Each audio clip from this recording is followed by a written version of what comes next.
stopped. Okay. It wasn't, yeah, okay. Glorified art thou, Perfect. O my compassionate Lord. I entreat thee by the tumult of the ocean of thy holy utterance, and by the manifold tokens of thy supreme sovereignty, and the compelling evidences of thy divinity, and the hidden mysteries that lie concealed within thy knowledge, to give me thy grace to serve thee and thy chosen ones, and enable me to dutifully offer thy hukuk, which thou hast ordained in thy book. I am the one, O my Lord, who hath set his affections on thy realm of glory, and hath clung tenaciously to the hem of thy generosity. O thou who art the Lord of all being and the ruler of the kingdom of names, I beseech thee not to deny me the things that thou dost possess, nor to withhold from me that which thou hast ordained for thy chosen ones. I implore thee, O Lord of all names and Creator of the heavens, to assist me to be steadfast in thy cause, through thy strength and grace, in such wise that the vanities of the world may not suffer me to be shut out as by a veil, nor to be hindered by the violent commotions of the wicked doers who have risen up to lead thy people astray in thy days. Destined for me, then, O my heart's desire, the good of this world and the world to come. Verily, thou art powerful to do as thou willest. No God is there but thee, the ever forgiving, the most generous.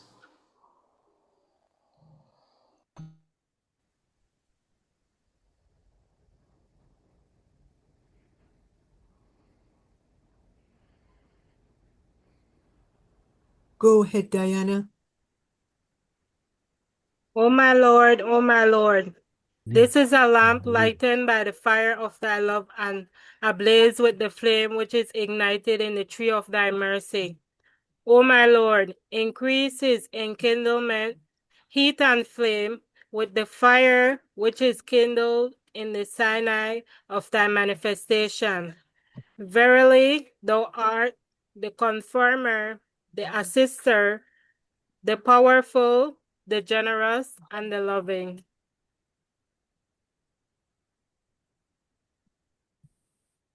Thank you, Diana. Appreciate it. Give our love to all the friends in Belize and tell them we love them. Sure will. Thank you. Friends, I wanted to welcome you all to a very, very special evening. I'm looking at the number of the friends who've joined us, and usually friends would arrive here 5, 6 minutes 86. later. And interestingly enough, before I log in, people were there. So of course I know why that is, and I wanted to thank Jack for accepting to be with us tonight. It is really my great honor to introduce a dear friend. Jack is a dear friend. When we had a fireside, when we just arrived in Iran, he was the first speaker in our little apartment. I don't know if he remembers it, but he always says he remembers it. Yes. Uh, he's an inspiring speaker, a gifted artist, and a remarkable musician. I have no words, with English being my second language, to describe who he is. From Costa Uh, Rica. Friends, can I mute you? I'm going to mute you, Philip. Thank you. Thank you so much. Just by way of a very short bio, his bios are always 2 lines, and it makes it easier for me, and you all know him anyways. Uh, He is a renowned Baha'i composer who has written songs, film and TV scores for films and TV series, and is dedicated to bringing hope to his fellow human beings. Jack, through his music and film, does that. He has 7 children and lives in Toronto.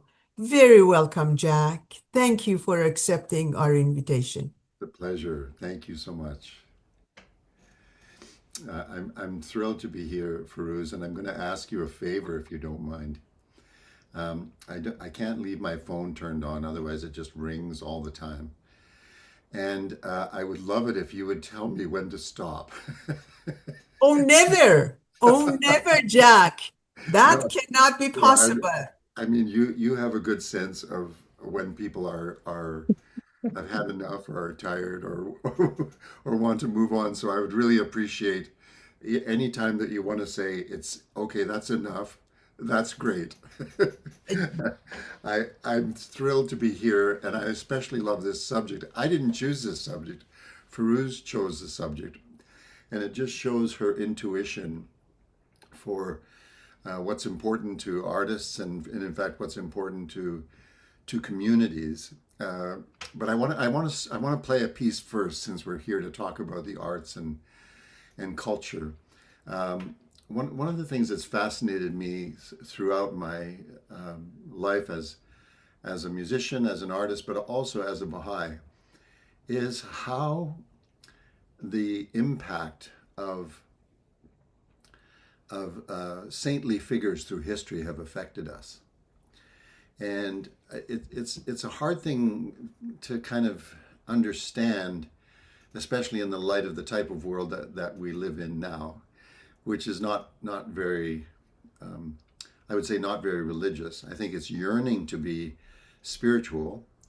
I think people have a yearning to be spiritual, to be more in touch with their greater selves or their higher selves or their souls, whatever you want to call it.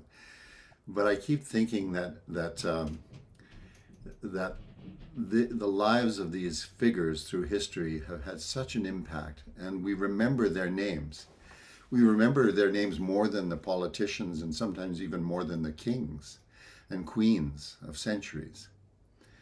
And one of the most remarkable figures to me was St. Francis of Assisi. And I've been to visit his tomb. I've actually played in the cathedral, played music in the cathedral of Assisi. I've seen the amazing frescoes of Giotti that accompany right around the cathedral. But more than that, in terms of the recollection of this man, was the idea that he loved nature profoundly, and he respected nature and had an extraordinary relationship with it. But he also had an extraordinary relationship with the truth. And he was one of the few people who actually tried to convince both the generals of the Christian army and the Sultan of Egypt and the Muslim armies to stop fighting in the Crusades. And this was during the Fifth Crusade. He actually traveled to both camps, 2 of these camps, at great risk to himself, and tried to convince them that they believed in the same God and they should respect one another's religion because it had come from the same God. His voice fell on deaf ears, especially in the Christian camp. The Sultan of Egypt was quite a bit more responsive to him. And it's very interesting because their lives are often accompanied by extraordinary events. And there was in the year that he was born, there was a particular cosmic event which led to a bright star being discovered. And so there's just a very interesting history around these people. So this is a song I wrote. I'm just going to play it instrumentally because I think it has more impact than maybe me trying to sing it. But it's a theatrical piece because I've written a musical about St. Francis called The Dragon Slayer. And it goes like this. Oh, this is called, sorry, the piece is called Find a Star to Guide You.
Thank you so much. I always find it a little bit strange on Zoom because I can see little bits of faces at my age, and but I'm so appreciative of your notes that are sweeping through the screen, and I'm especially happy to be able to play. I hope can you hear the piano clearly? I guess that's my should be my next question. Yes, fantastic. It's much better than the previous time. Okay, good. Yeah, it's really good. It's really good. Beautiful. Okay, excellent. Uh, Jack, is it possible for you to sing this as well? This was very beautiful. If it is I'm possible. can I send you the recording that we did? Sure. There's a wonderful singer named Michael Burgess who was in. He's passed now, but he was such an incredible singer, and his wonderful partner Susan sang this song, and it's just such an extraordinary version. You know, I get to write for great singers, but I myself am not a singer. I consider myself more of a storyteller because I was raised in Saskatchewan, and we weren't really encouraged to sing much on the farm. So when I took up piano, and this is very relevant to the celebration of arts and culture, when I took up piano it was because my mother was a lover of poetry, and she decided she would get this old Heinzmann upright piano and try to convince all of her children to play and to practice, and I was the only one that did. I guess probably because I was really struck by the idea that my mother would like me more if I played the piano.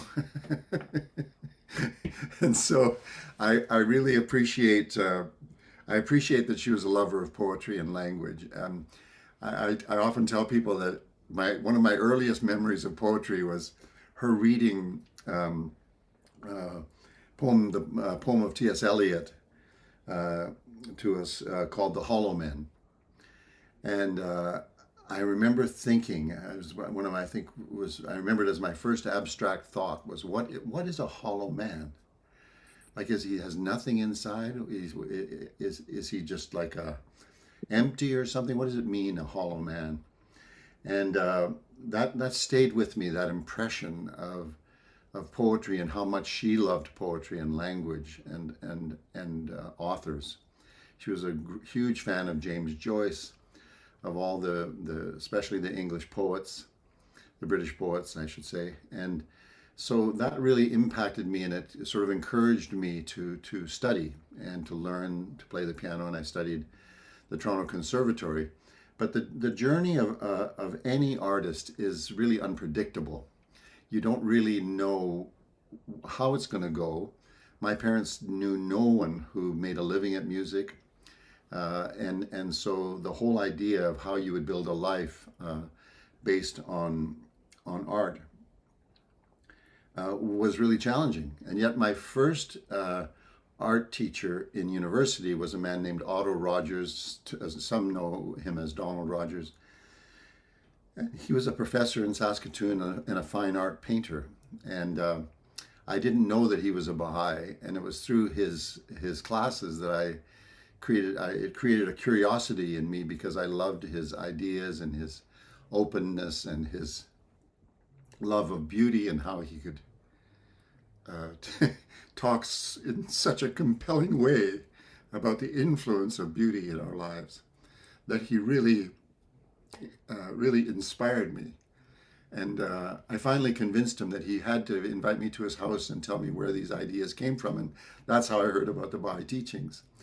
But I remember the night that I heard about the Baha'i teachings, I went, just again related to singing, I walked around the city of Saskatoon all night. I couldn't go to sleep. I was so excited about what I'd heard at Dawn's house.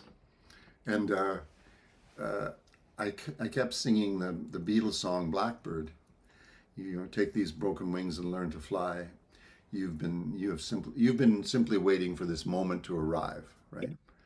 And I remember being such an enduring memory for me of how excited I was about these ideas.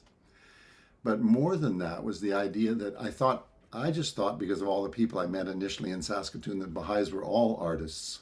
I was convinced that I had met a really interesting arts community.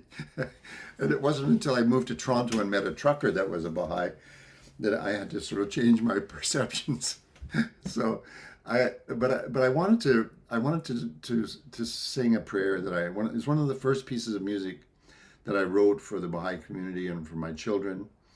And you know, you never know how things are going to turn out, right?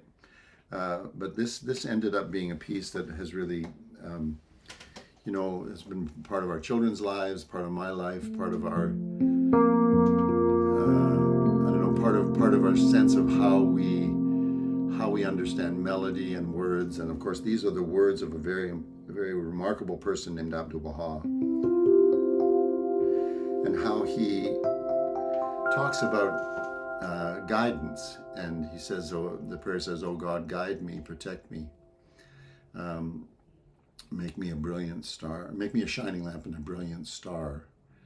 Thou art the mighty and powerful." And I always used to wonder when I was saying this with the kids, well, what does he mean, make me a brilliant light and a shining star, or a shining lamp and a brilliant star? And what he meant was that, and again, this is just a single interpretation and my own feeling that came from the words and the music that came with it for me, was that it meant that we have a responsibility as human beings to be a source of guidance and inspiration to others in whatever way we can. We have the power and influence of language, of words. We have the power and influence of these great capacities of love and knowledge that are contained or part of our being, that God endowed us with attributes of compassion, of love, of justice, of kindness, of generosity, empathy, all the things that we talk about as being valuable as a basis of family and community. So this is called "Oh God, Guide Me." And for those who know it, you can sing along. I wish I could hear you. But it's a children's prayer.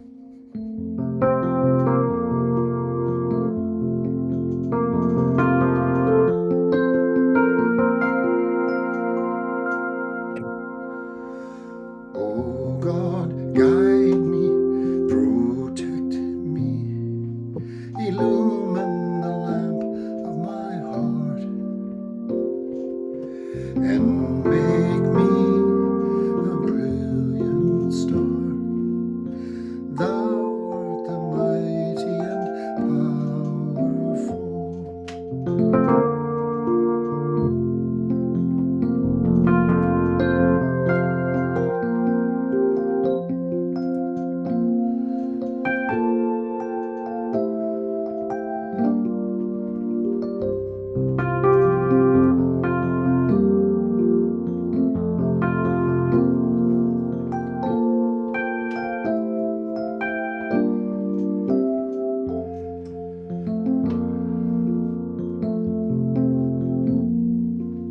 Oh God, guide me, protect me, illumine the lamp of my heart,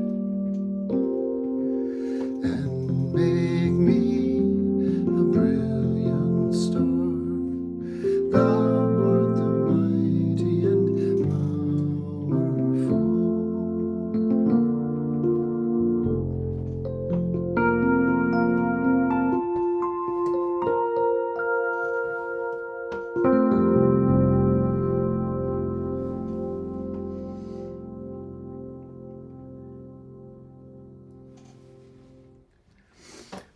There's a wonderful book. It's a very tiny book called "What is Art?"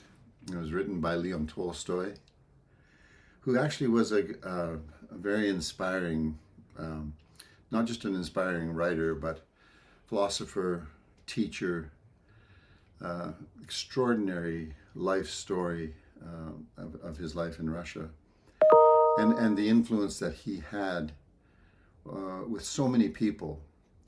And so many people who read his works and continue to read his works. But very few people have read the little book called "What is Art?" A show of hands if you've actually heard of it or read it. I see any hands. Oh, there's one. And I can't see everybody, so there could be more hands. But what's so extraordinary about this book is that everybody who read the book, his contemporaries especially, thought he'd kind of turned into an old curmudgeon, and he was complaining about the current state of society and all of this stuff. So he kind of took a lot of flack for this little book. But there's some interesting principles and ideas in it. And one is that he says that true art, is actually inspired by universal ideas, right? And secondly, he said that it usually comes from a religious or a spiritual impulse. The third thing that he said about it, which I always found interesting, he says it seldom emanates from rich people. Or as I say in the story of Cinderella, which I call Rindercella, I call them the pitch people. And the idea that somehow art as a universal expression of truth, art as an expression of religious impulse, and art as an expression of poverty. And poverty can mean a lot of different things. It doesn't necessarily mean impoverished or to be poor. It can mean that the person is somewhat detached from the world. So that artists and their role through centuries has been a source of connecting people to higher ideas, higher ideals, the inspiration of God working through artists. There's seldom anything perfect about them as individuals, but there's often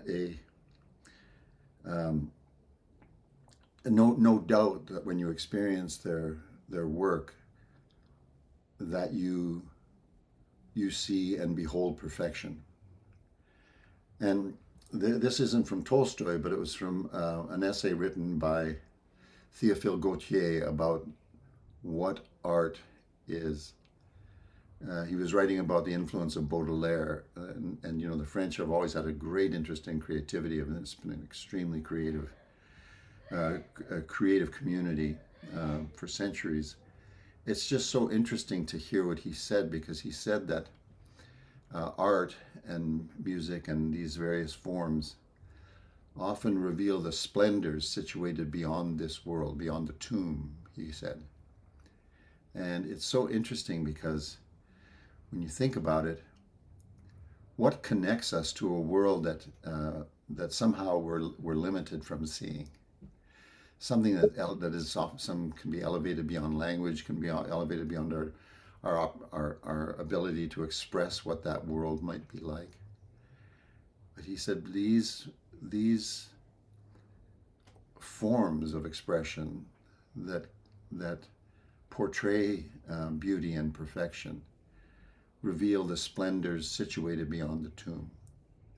And he says oftentimes when we experience this beauty and these expressions of perfection, he says we often, what's the word he uses? He says that they evoke tears and very strong emotions. And he says these emotions, he says, are not necessarily expressions of joy. He says they are more often associated with what he called an irritated melancholy. It's a beautiful expression. I'm sure we've all experienced irritated melancholy, but he said that melancholy was a result of not being able to hold on to that vision of beauty, not being able to hold on to it for but a glimpse, a moment, that you see these splendors situated beyond the tomb. And the longing of the soul for that world is so great and so implanted and structured within us, because I don't think there's any more powerful source of an understanding of the next world and the survival of the soul of human beings after death than in the Baha'i writings. It's so extraordinary. In one place, Baha'u'llah, the founder of the Baha'i faith, says, he says it's concerning the question regarding the soul of man and its survival after death. He says, "Know thou of a truth that the soul of man, the soul will continue to progress until it attains the presence of God." And he said, this will not be affected by the revolution of ages and centuries, nor by the changes and chances of this world. The soul will endure. And then he goes on to say it will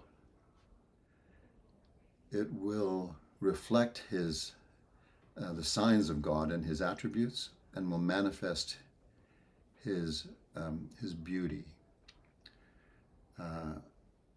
And it's extraordinary to think that that's the world that art connects us to. Baha'u'llah uses an analogy about music, which is extraordinary. He says, music is like a ladder by which the soul of a human being can ascend and experience or view, I'm paraphrasing, a supreme horizon, a horizon that is not of this world, right? And so it's really the concept of celebration, of arts and culture, the most enduring art. And when you look at the art that has endured for centuries, and hopefully all of the art and music to come in the next many centuries, that what makes it enduring is that it contains these truths. It contains these reflections of the next world. It contains these extraordinary things that Tolstoy said, universal truths, a reflection of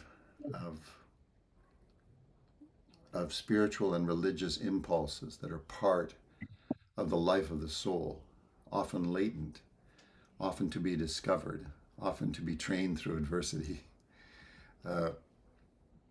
But this is the meaning of beauty. So I think artists strive, all creative people strive to understand that reality of how it is that you connect to that unknown world, a world which I actually have, we all think about this a lot, but I've often wondered whether we have some kind of limiter in our brain that doesn't allow us to see beyond this world. I think the dream world is an unbelievable, incredible expression of our connection to the next world. And the Baha'i teachings talk about how extraordinary it is that when the body is asleep and the brain is at rest, you can still travel and meet people and have all kinds of weird and strange and wonderful experiences. Sometimes even have things happen that then happen years later in your life.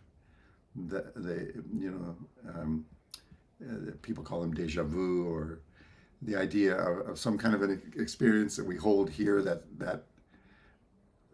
we've seen in a dream and then has happened to us. I'm not sure if it's happened to me a couple of times, but it just you get a strange feeling that you've been there before or seen this before. But those are the little kind of connections and proofs that we have of the existence of that world. And the whole purpose of art, I believe, is to attract us to that, to remind us of it, to give us courage, to give us courage to see it and to experience it, even in the midst of great difficulties, in the midst of tragedy, in the midst of the tears of this world. That world is like a magnet, and it continues to be something. So I'm probably talking way too much, but I wrote a song recently called it's pretty direct, and it's based on a poem that was written, if you can imagine. This poem was written by an Arab mystic from Egypt.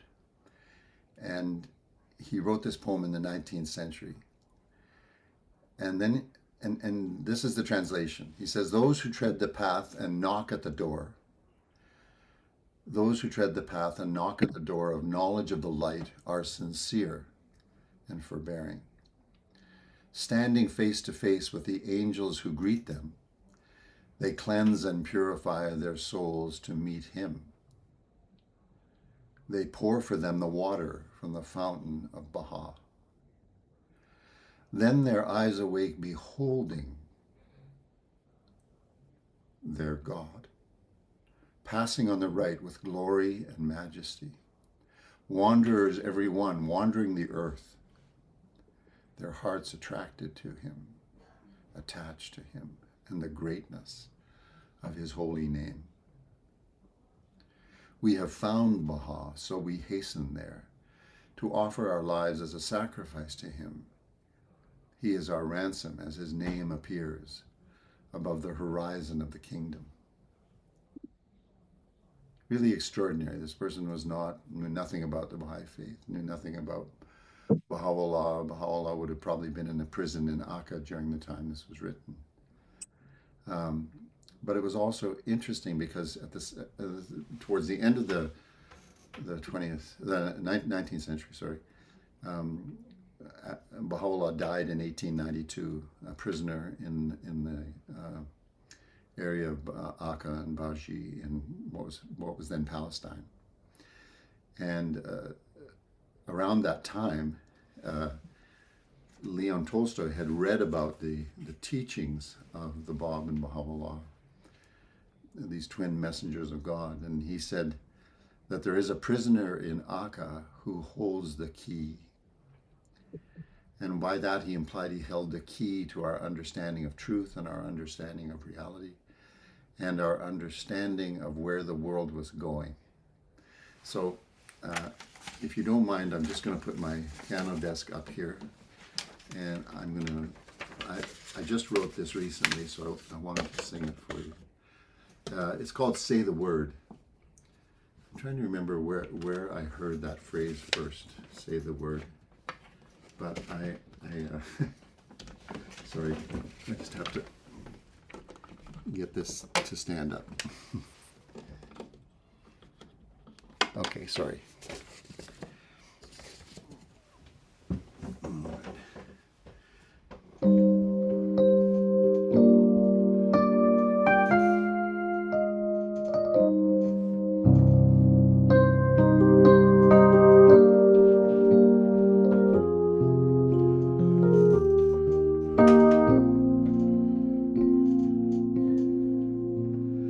Those who tread the path and knock at the door of knowledge of the light are sincere and forbearing,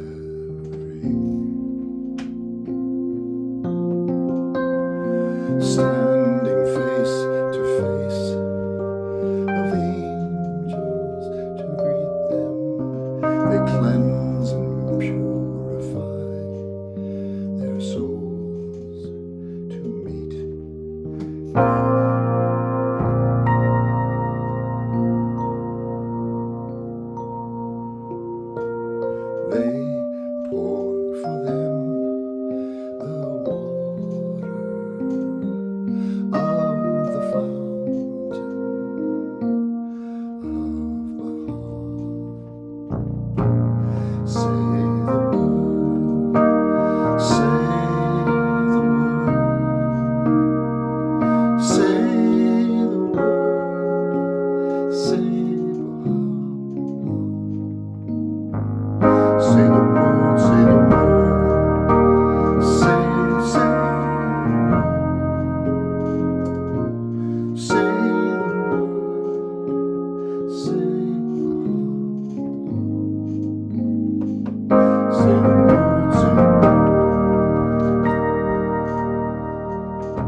is our ransom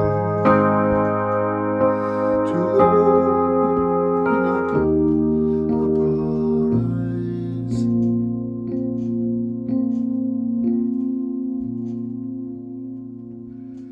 His name appears above the horizon of the kingdom of Baha'i. Say the word, say the word, say the word, say Baha'i. Say the word, say the word, say the word, say the word, say Baha'i. Say the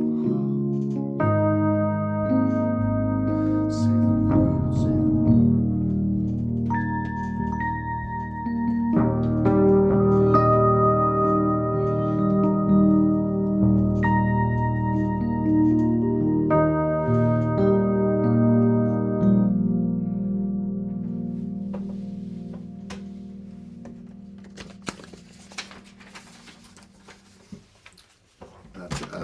That's the first for anybody ever hearing that song. Hope it's not the last. Sorry about this. It's hard to move this thing easily. Jack, it was a little difficult to hear you sing, but the Okay. music was great, as long as you know that. Okay, no, please. Okay. It's Okay. probably me just being a bit shy about singing it for the first time, but I'll turn up my voice a bit. So the idea being that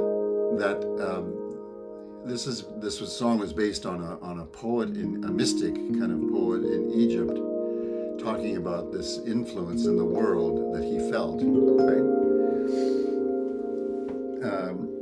And so this is one of my favorite songs,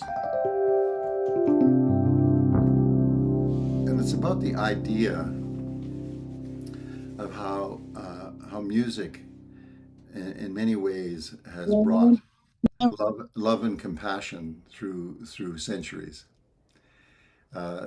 It brings it because you feel love and compassion in music that's been written in that spirit. So this one's called "Love Is Coming to the Beautiful World," and it was originally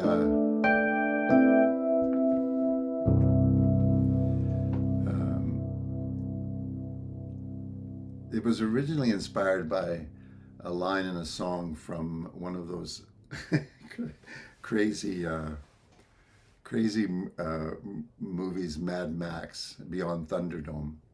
And Tina Turner sang this song in which this line, she said, how did she say it? She said, love and compassion, their day is coming. So I love that idea about love is coming to the world. Most people looking at the world today wouldn't think that love is coming.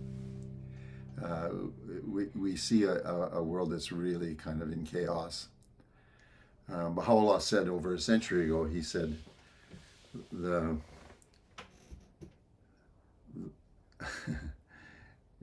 it's such an interesting statement, because he basically said that the vitality of religion is dying out in every land, right? And if you think about it, that pendulum is still swinging away. God has been replaced by technology, God has been replaced by money.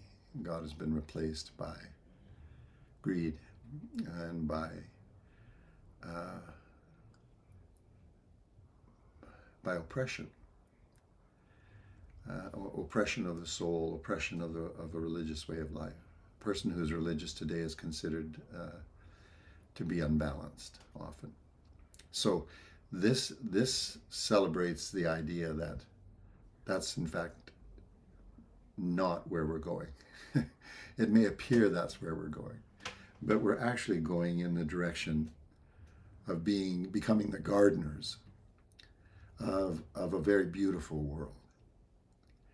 And that the promise of Christ, which is in I'm sure you remember from the Lord's Prayer, he says, "Thy kingdom, thy will be done on earth as it is in heaven." Right? So this is a simple idea, but it's fun.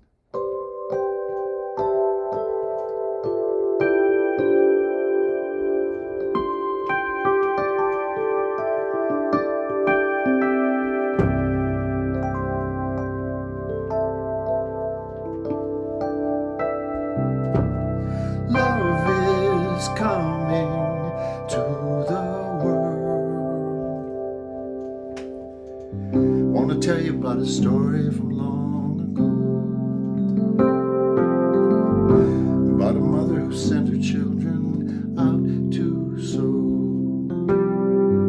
the seeds of love and justice, plant them row by row, and trust us to be the gardeners of this beautiful world. The soil was hard, the children worked it night and day.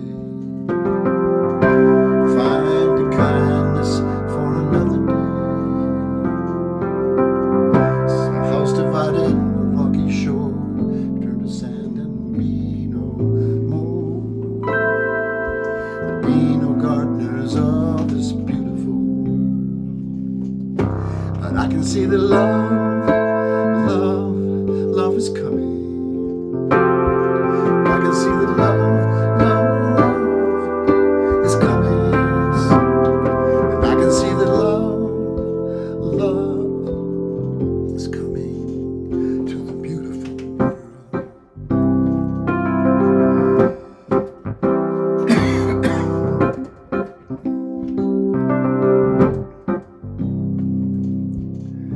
Now the children, they must find a way, find a kindness, find a vision of a brighter day. So I'm asking Father to help us bring a world of love and justice, and be the gardeners of this beautiful world. But I can see that love is coming. I can see that love is coming, yes. And I can see that love is coming to the beautiful world.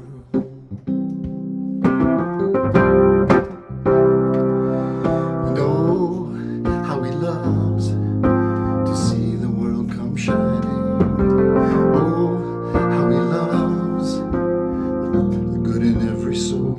Yes. And oh, how he loves to see the world come shining with love.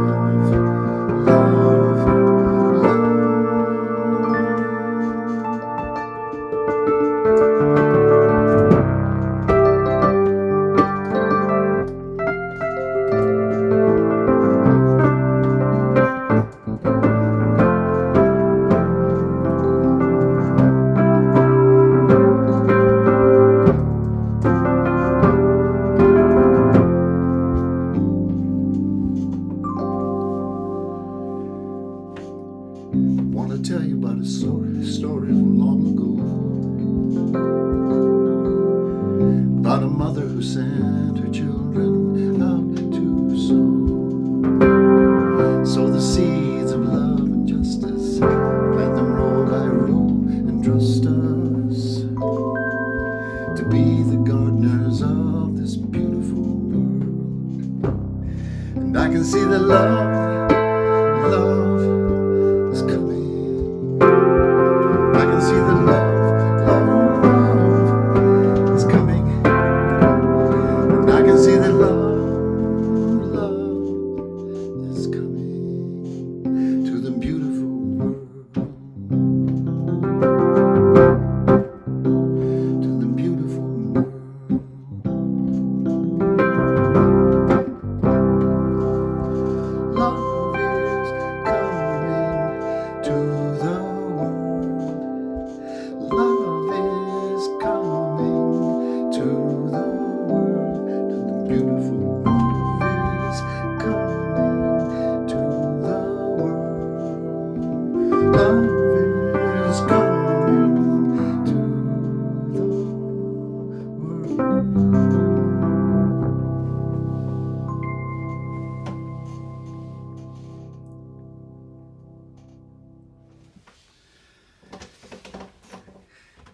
So just another thought about how art has evolved through history.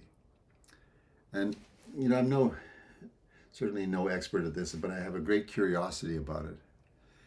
And it seems that the primary way that human beings tried to reflect this idea of perfection was they built edifices. They built temples, churches, mosques,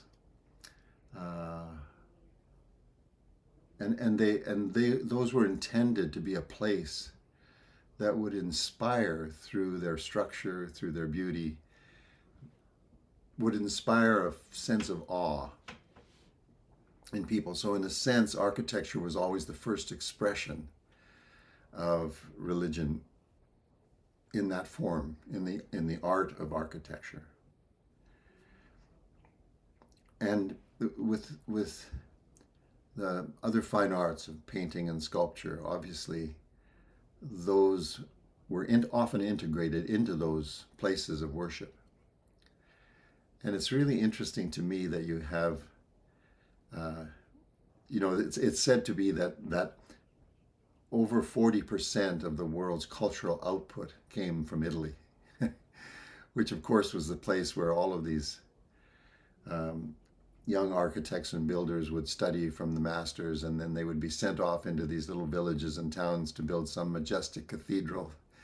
And I don't know if you've been in those cathedrals in Italy, but they're just full of these frescoes and the ceilings everywhere you look of the most interesting little characters and faces and portrayal of angels and devils and the whole kind of panoply of religious figures that were very much part of the expression of that religion, right? And the way that they worshipped and the way that they understood reality and the way that they understood the next world. And the prevalence of angels in these churches, angelic figures, always with halos and often with wings, was an expression, in a sense, of people trying to come to terms with what that world was like, what the world beyond was like. And then if you look at the evolution of music was often a form of worship and part of rituals through history. And if you look at the development of the Baroque period and the classical period, these were very advanced forms of musical forms and symphonies and sonatas and all kinds of different forms that, as Bach demonstrated through his life, J.S. Bach, every piece of music he wrote, he dedicated to the glory of God. Just think about that. Now, I know he was commissioned by the church, but I think when you listen to that music, when you listen to the music of Bach, you clearly feel and are moved by his his incredible expression of beauty in so many forms. And I've always felt like, one of the things that we struggle with is that we think of those forms now as archaic, right? We preserve them for concert halls, we preserve them for some religious ceremonies, but they're thought to be of the past.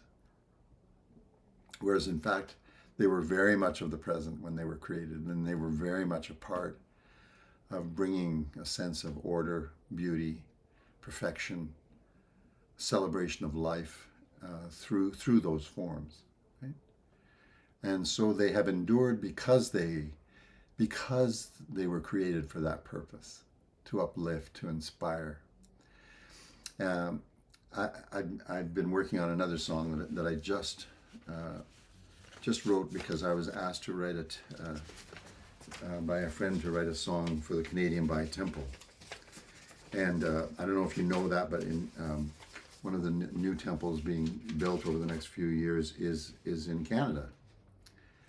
You probably all know that anyway, but I wanted to play this idea for you, and then maybe what you could do is send Feroz a critique. You could send Feroz a message that said, I think this could be improved in the following ways. Anyway, it's a new idea, and I start in D major because D major is such a positive sounding key. Any musicians in the crowd will probably agree that D major and B major seem to be very bright keys. They're not really related, but I like this idea. And so the idea is, it's based around the idea of 9 doors, right? And this part goes, the intro goes, open the doors.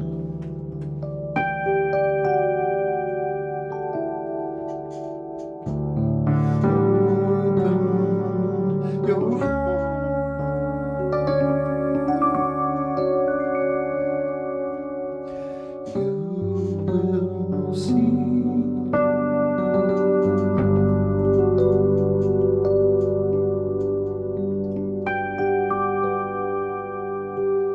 You will see. You'll see forever there.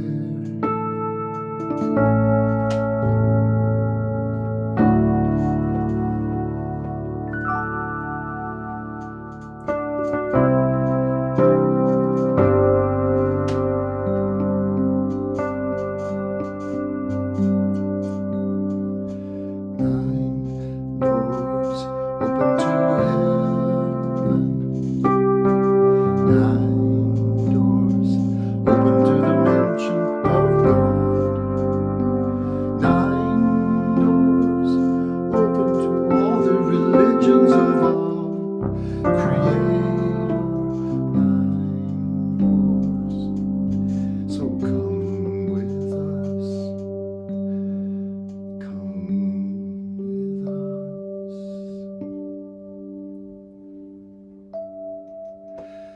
To the dawning place, the dawning place of the mansion of God, the mansion of God.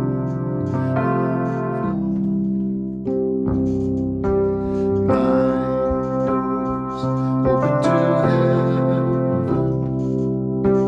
9 doors open to the mansion of God. 9 doors open to all the religions of our Creator. 9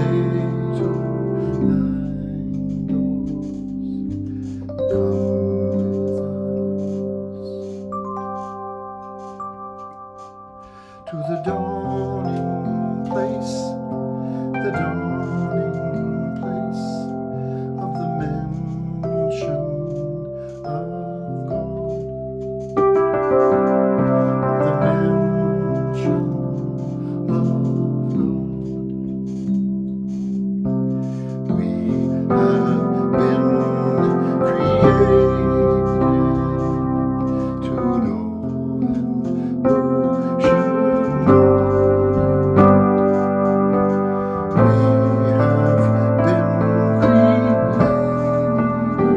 been created to love Him, to know Him. 9 doors open to heaven. 9 doors open to the mansion of God. 9 doors open to all the religions of our Creator.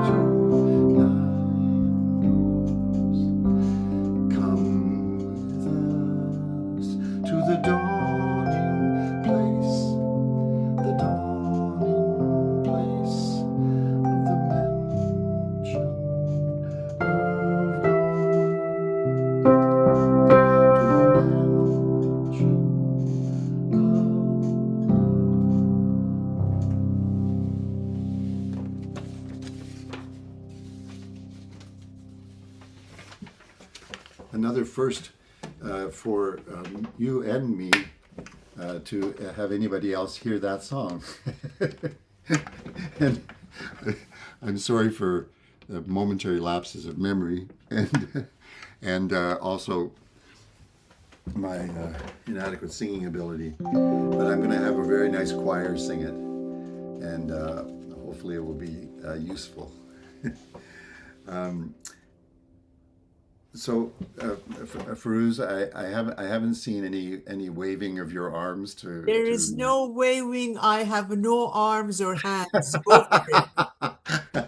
Okay, so this is a song that I also wrote for my kids because, I've talked a lot about spirituality and religion and the soul, all of which, art in its higher forms tries to express. But this is one of my favorites for what I call a list song. I feel like I write lots of list songs, and this is one of them. And what I ask people to do when I play this song is I ask them to close their eyes and think of themselves as being in a really extraordinary place of where everything is in pastel colors, whites and aqua blues, and there are these magnificent pillars that extend from the floor past the stars. And in that space, you see this extraordinary light. It's like an oval light. It's suspended above your heads. And that light contains what seems like individual lights, but they're so bright. They're like beings of light gathered in this ellipse above. And you can see the brightness of the light, but all the lights together make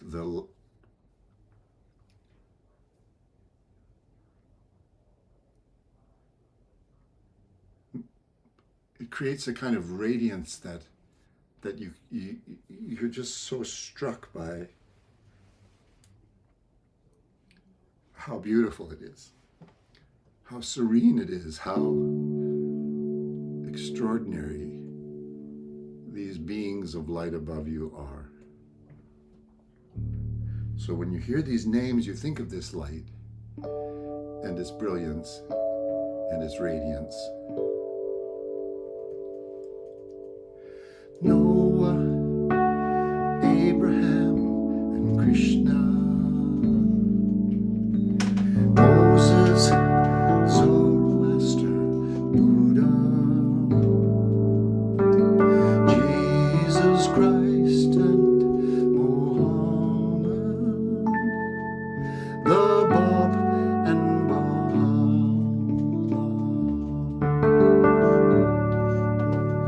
Noah, Abraham, and Krishna,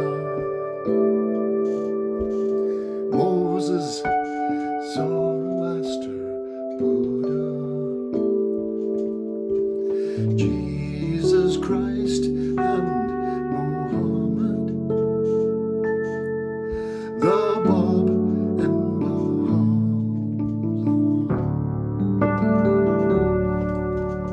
They are the herbs of one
matter how often I sing that, the thing that really strikes me is that these figures, through centuries, these beings of light that appeared from the next world, however that happens, whatever a revelation from God is, it flowed through these beings of light, through these pure beings that started civilizations that prompted centuries. When you think about Christianity, I was raised in that tradition in Saskatchewan. And I used to go, I went to Sunday school because my mom encouraged us to. And I sang in the church choir, and there was a song called How Great Thou Art, which was my favorite song ever as a kid. And I really didn't understand the scope of that song and what it meant to say to God in a song, how great thou art. And I just, I still marvel at how someone wrote a song like that. I don't know if you know that song, but I have to learn to play it sometime. It's funny that I've never learned to play it, but it's almost too sacred to play because it's like, it was one of those things that really rooted me in the idea that you could sing the praises of God as a child, and your heart and your soul would reverberate through your life with this idea.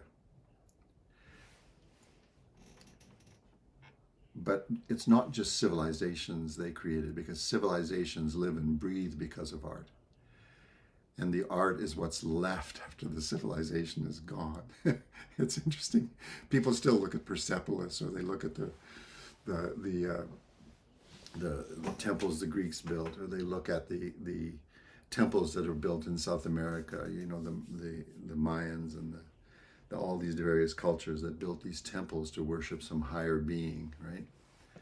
And that's what's left. And in a sense, that's all that's left, right? And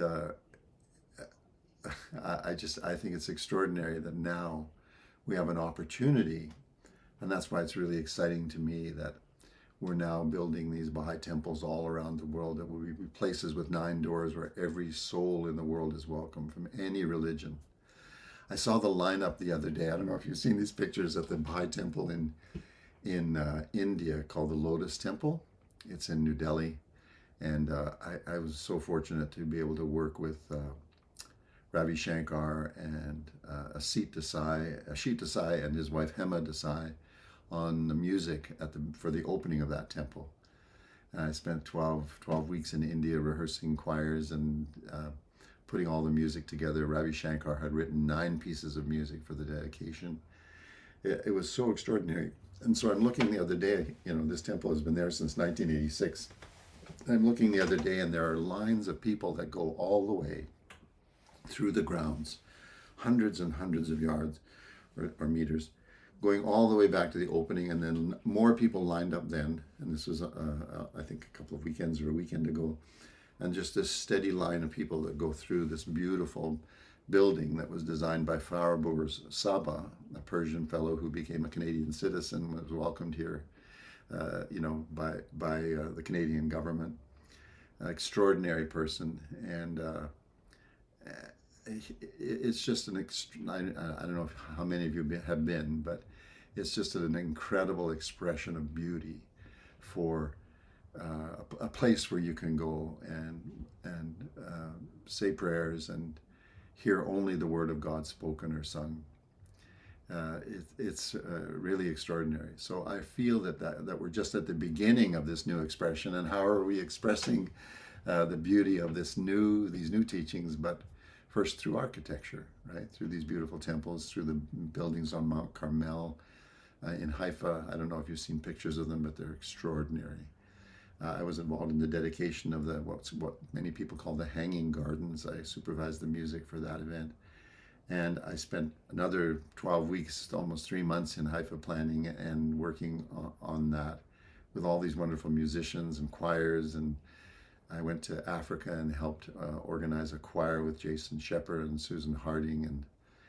and Oscar de Beanza, the leader of that choir, and all those wonderful singers came to Haifa to celebrate the opening of those terraces in May of 2001.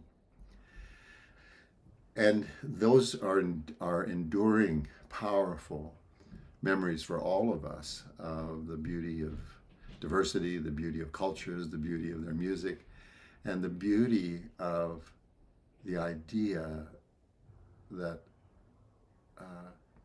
two young men who at a very early age in their lives declared that they were revelators or manifestations of God in the Bab and Baha'u'llah, in the great spiritual tradition of these major manifestations like Muhammad and Moses and Jesus and Krishna and Buddha, Zoroaster, Abraham, Noah, all of these beings of light that have helped us to understand who we are, what our purpose is in life, where we're going.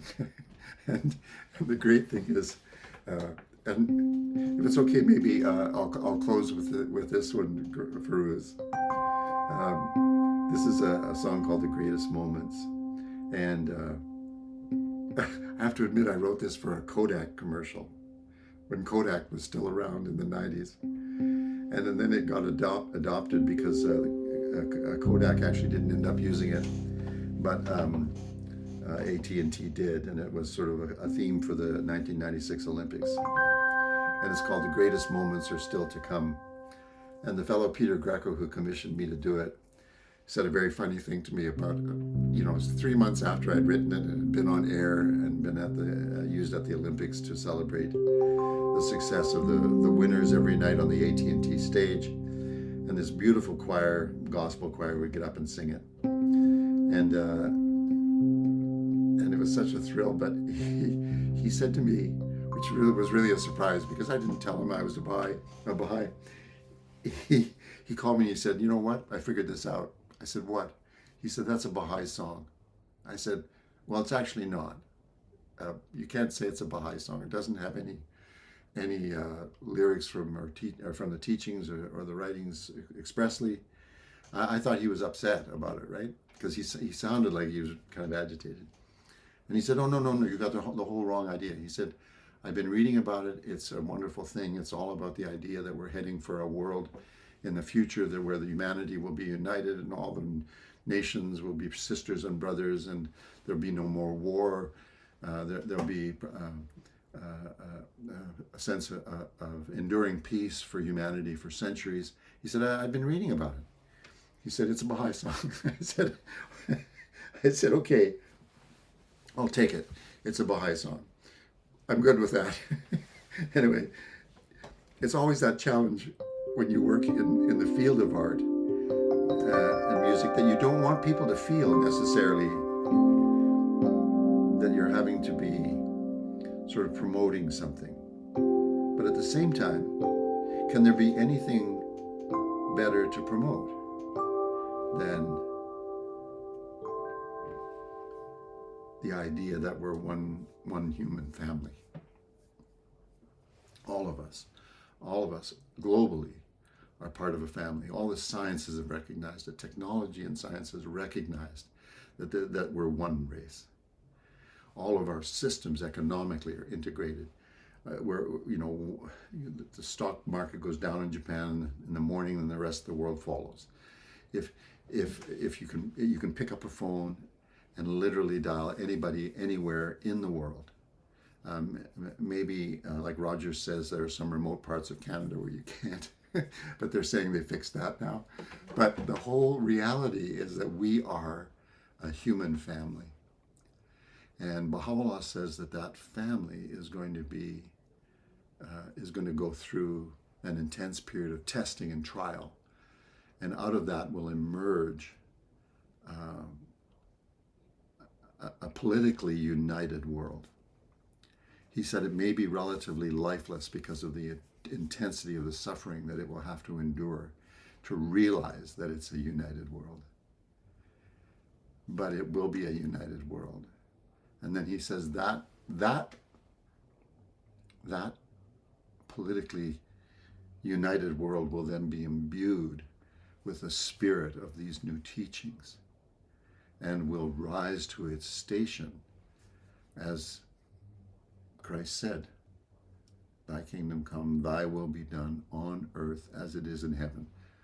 The people of the world will recognize that this world is intended to reflect that higher world of God, to reflect it in our behavior, to reflect it in our compassion, our love for one another, our music, our art, our dance, our films, our television shows. Everything that is part of a present culture is actually going to be transformed into this remarkable world of unified action, compassion for all, the elimination of poverty, extremes of poverty and wealth, the absolute reconstruction of the world and the demilitarization of the world. Baha'u'llah says all this is coming. All of it is coming to this world. So, the greatest moments are still to come, but they'll come.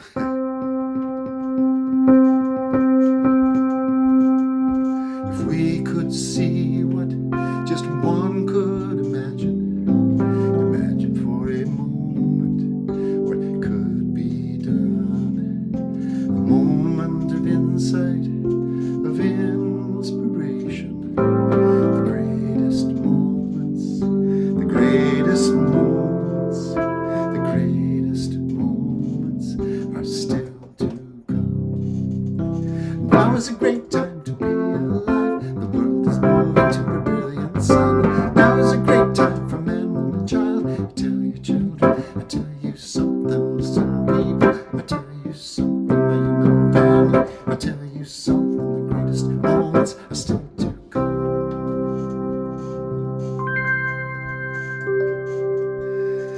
Believe in your best, do your best to believe. A moment of truth, a moment for one man, one woman, one child, one planet. The greatest moments, the greatest moments, the greatest moments are still to come. And now is a great time to be alive. The world is moving to a brilliant sun. Now is a great time for man, woman, child. I tell you, children, I tell you something, listen, people. I tell you something, my human family. I tell you something, the greatest moments are still to come. We will be one human family. We will be one family.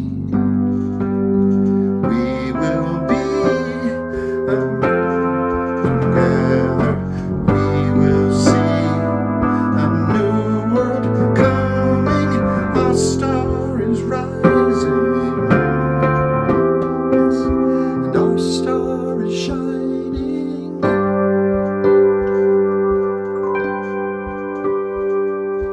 We will be one family. Yes, we will be one family, one family. We will be one family. Yes, we will be one family, one family. We will be one family. Yes, we will be one family.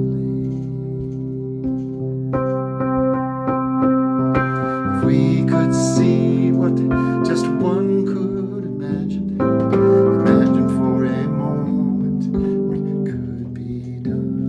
A moment of insight, of inspiration, the greatest moments, the greatest moments, the greatest moments are still to come. Now is a great time to be alive. The world is moving to a brilliant sun. Now is a great time for man, woman, child. I tell you, children, I tell you something, some people. I tell you something, family. I tell you something, the greatest moments are still to come. The greatest moments are still to come. best moments are still to come.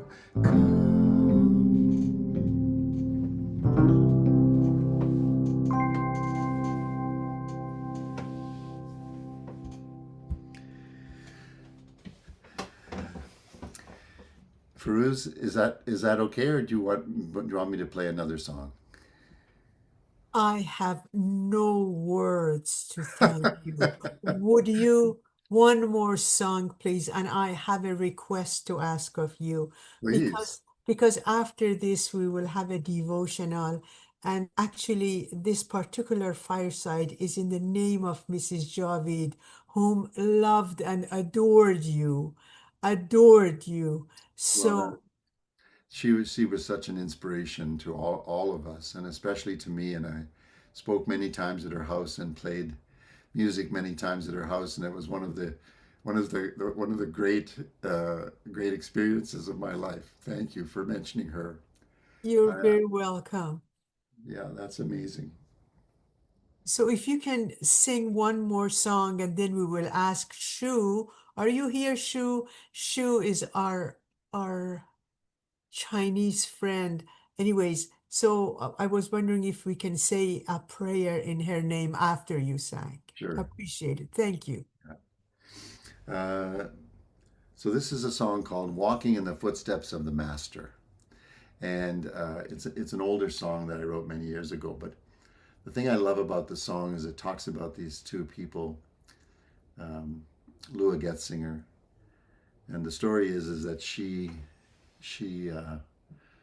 was walking behind Abdu'l Baha on a beach near Akka, and she thought she would follow him and try to put her feet in the places in the sand where he had walked, so she could be literally walking in the footsteps of the master. And when we call Abdu'l Baha the master, because that's what his father called him, Baha'u'llah was the father of Abdu'l Baha. He was his first son, his eldest son. And when Baha'u'llah died in 1992, Abdu'l Baha was asked to basically guide the Baha'i community in its development over from 1892 until 1921, and his death in 1921. And Abdu'l Baha went into prison when he was 8, prison in exile when he was 8, and he came out when he was, I think, 1840. He was born in 1844, so he would have gone into prison in exile in 1852. So it would have been 48 years, and then another 9 years. So yeah, so 57 years. I thought it was 57. 57 years he was in prison and in exile, a prisoner of both the Persian Empire and the Ottoman Empire. Both of the leadership of those countries, the Shah and the Sultan, put Baha'u'llah and his family in a 40-year exile and imprisonment to stop their teachings. This seems to be the way of the world, that when these beings of light come, everybody decides, especially leadership and clergy leadership in countries, just don't want the new ideas, and they don't want their obsolescent doctrines to be challenged. And so, but Abdu'l Baha endured all of that with such a positive spirit. He would say, when they were putting his chains on, he would say, you know, the only prison is the prison of self. And that he was happy being a prisoner because he knew that he was living a purposeful life and doing what God had intended for him. And despite his difficulties, once he was freed in 1909, he traveled all over the world and he taught the message of Baha'u'llah. And so I wanted to write a happy song. And the chorus goes, well, I'm walking in the footsteps of my master, and I'm walking in the footsteps of that holy soul, and I'm picking up the pace because I want to see the face of my master. I'm walking that golden road, walking that golden Here comes Lua, trying to be just like him. Oh, walking behind him. Step follows step till she's stung by the scorpion's sting. That's what it's like walking behind him. But I'm walking in the footsteps of my master, and I'm walking in the footsteps of that holy soul. And I'm picking up the pace cause I want to see the face of my master. I'm walking that golden road, yes. I'm walking that golden road. Here comes Basin, trying to be just like him. Oh, Basin, walking beside him. Step follows step till he fell from the master's side. That's what it's like walking beside him. But I'm walking in the footsteps of my master, yeah. And I'm walking in the footsteps of that holy soul, yeah. And I'm picking up the pace cause I want to see the face of my master. I'm walking that golden road, yes. I'm walking that golden road. When will I see his golden face? See his face in my life. When will I see his brilliant eyes? Yes, I see his eyes. Yes, I see his face. Yeah. Here comes mankind, trying to be just like him. Oh, mankind, walking behind him. Step follows step till we stand in his glorious light. That's what it's like walking behind him. When I'm walking in the footsteps of my master, and I'm walking in the footsteps of that holy soul, and I'm picking up the pace cause I want to see the face of my master. I'm walking that golden road. We're walking that golden road. All of us walking that golden road.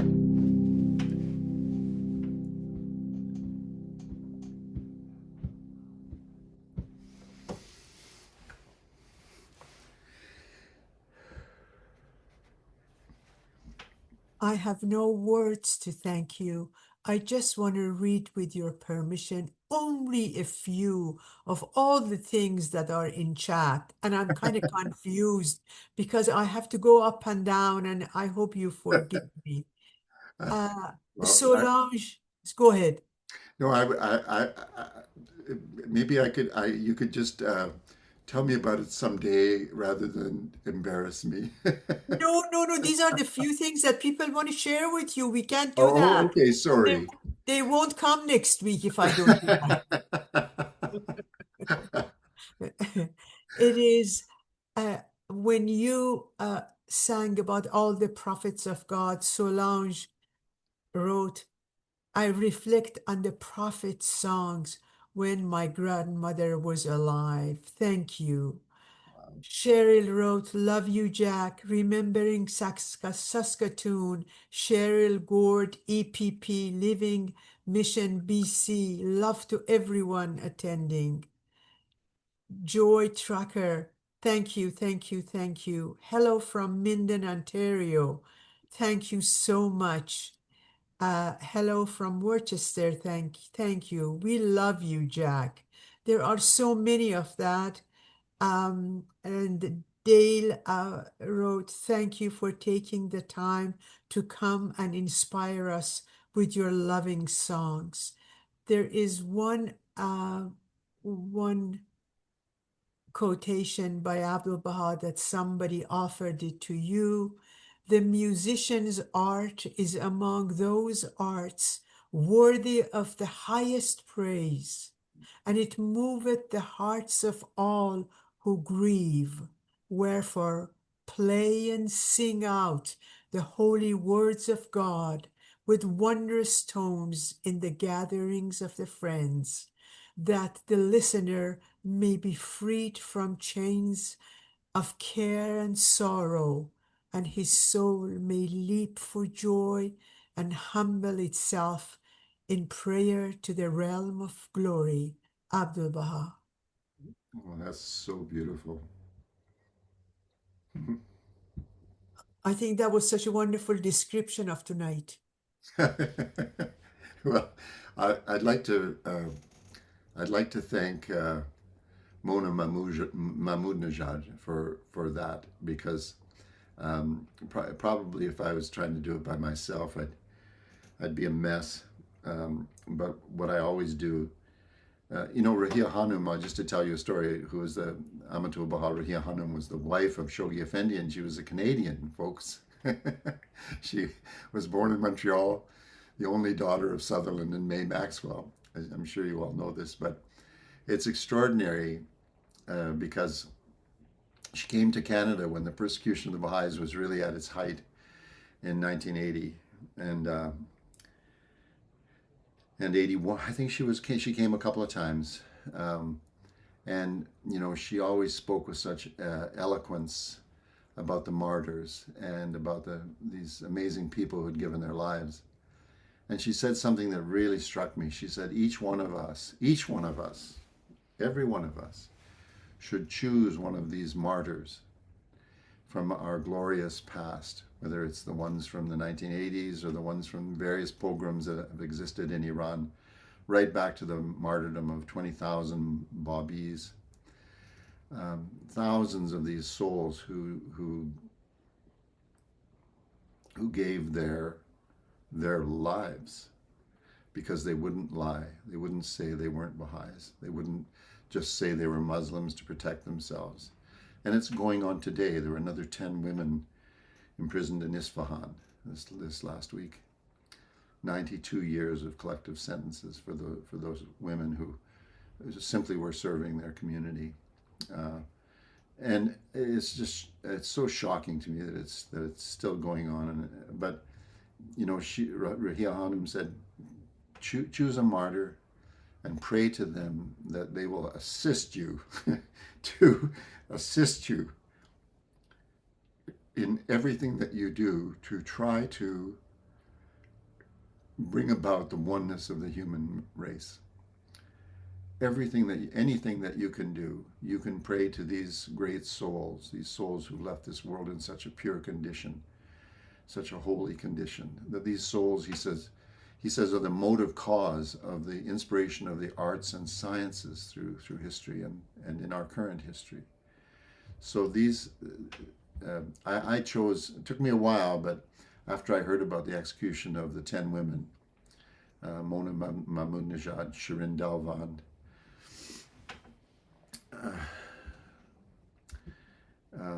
Tahre Siavushi, Nosrat Yaldai, Izzat Eshraghi, her daughter Roya Eshraghi, Zerin Mogimi, Akhtar Sabet, Rashid Niramand. There's one more. I'll remember her name. I can see her face.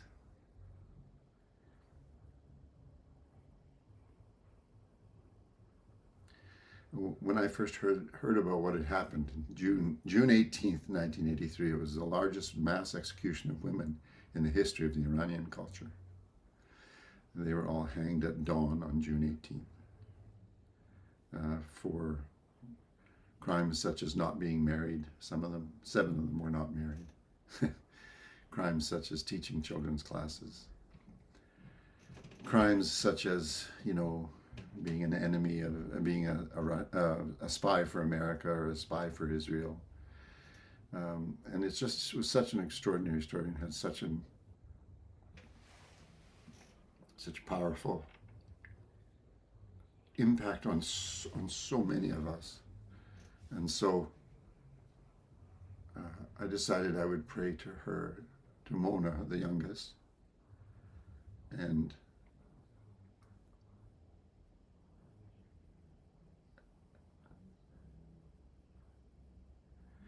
I've done so ever since.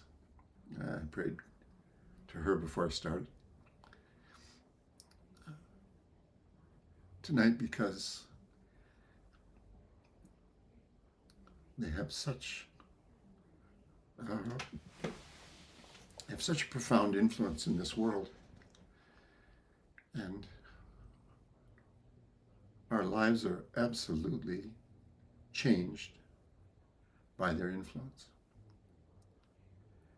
Their influence is so profound, we just won't understand it in this world. And so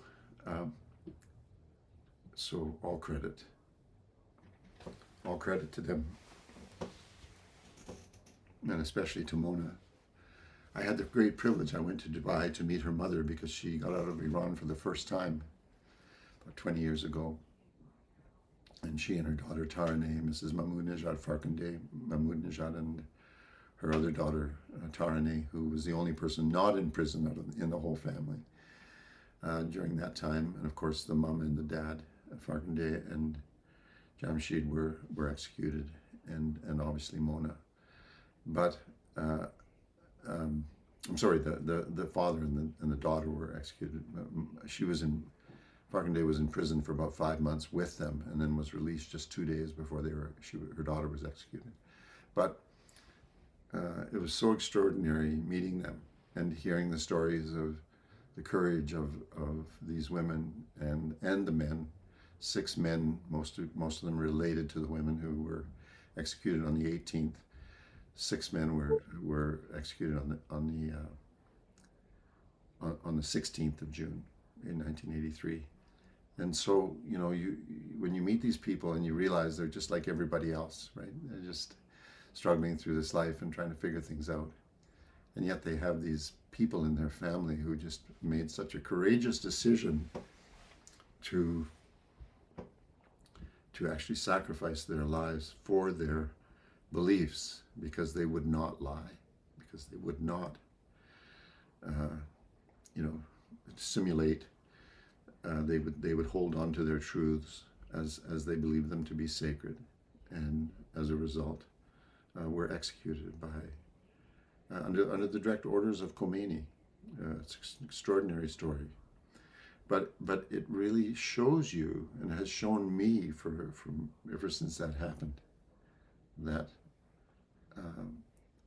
our lives will never be the same because of their influence. Sorry, I got carried away, Farouz. Thank you so much. Mali One writes, these stories really touch our heart and soul. Such sacrifices. So true. May God bless their pure soul. Mm-hmm. They actually change the atmosphere. They change the atmosphere when we speak of them. The air around us has a different quality.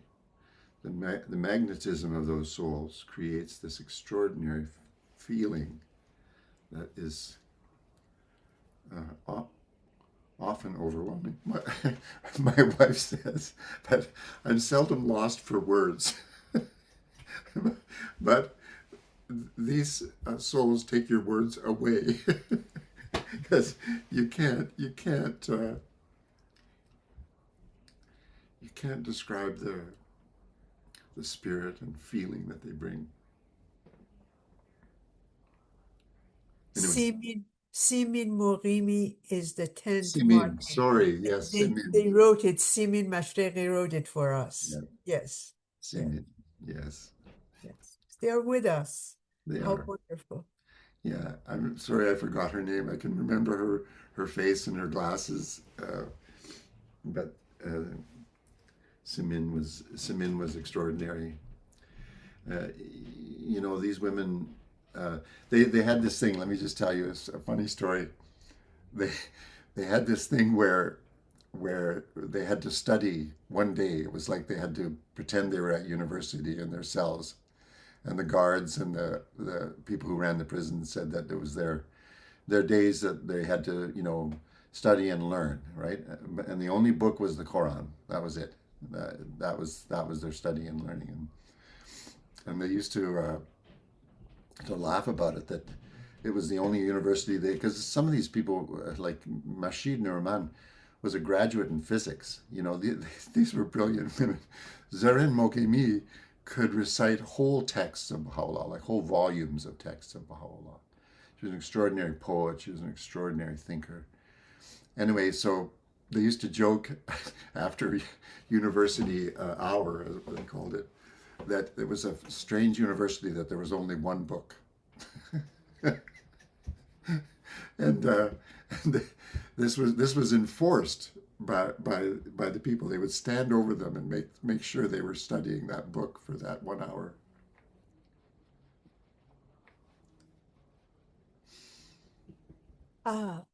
Jack, they wrote, the atmosphere was changed tonight by this magnificent event and your beautiful music, wisdom, stories, and piano playing. Your singing also is very wonderful. Your own unique sound and so full of, so I can't read when you sing out. Please don't apologize. Thank you. Thank you. God bless you. You're so uplifting.